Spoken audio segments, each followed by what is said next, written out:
ఏడుకొండలవాడ వెంకటరమణ గోవింద గోవింద అనే కోనేటి రాయుడి నామ స్మరణతో మార్కాపురం పట్టణం గుండిక నది తీరాన వెలసిన వెంకటేశ్వర స్వామి ఆలయం మారుమ్రోగింది. బ్రహ్మోత్సవాల్లో భాగంగా స్వామివారి కళ్యాణాన్ని శుక్రవారం కన్నుల పండుగ నిర్వహించారు. వేద పండితుల వాయిద్యాలు భక్తజనం చేసిన జయజయల మధ్య కళ్యాణ క్రతువు ఆద్యాంతం శాస్త్రోక్తంగా సాగింది. అలాగే గర్భగుడిలో ఉన్న వెంకటేశ్వరుడు విగ్రహానికి డ్రై ఫ్రూట్స్ అలంకరణలో కనువిందు చేశారు.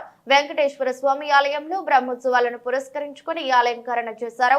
స్వామివారి విగ్రహాన్ని బాదం, పిస్తా, అంజూరా, చెర్రీ, ఎండు ద్రాక్ష ఫలాలతో అర్చకులు ప్రత్యేకంగా తీర్చిదిద్దారు.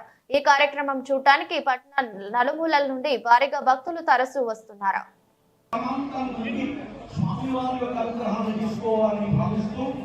అన్ని ఇళ్లలో కూడా శుభం కలుగుతుంది.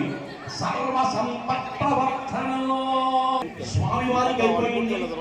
ఇక్కడ కూర్చున్నటువంటి వాళ్ళకు కూడా దీపంలో జరుగుతున్నప్పుడు కూడా హోమం చేస్తారు కాబట్టి అదే విధంగా ఇక్కడ హోమకాంతి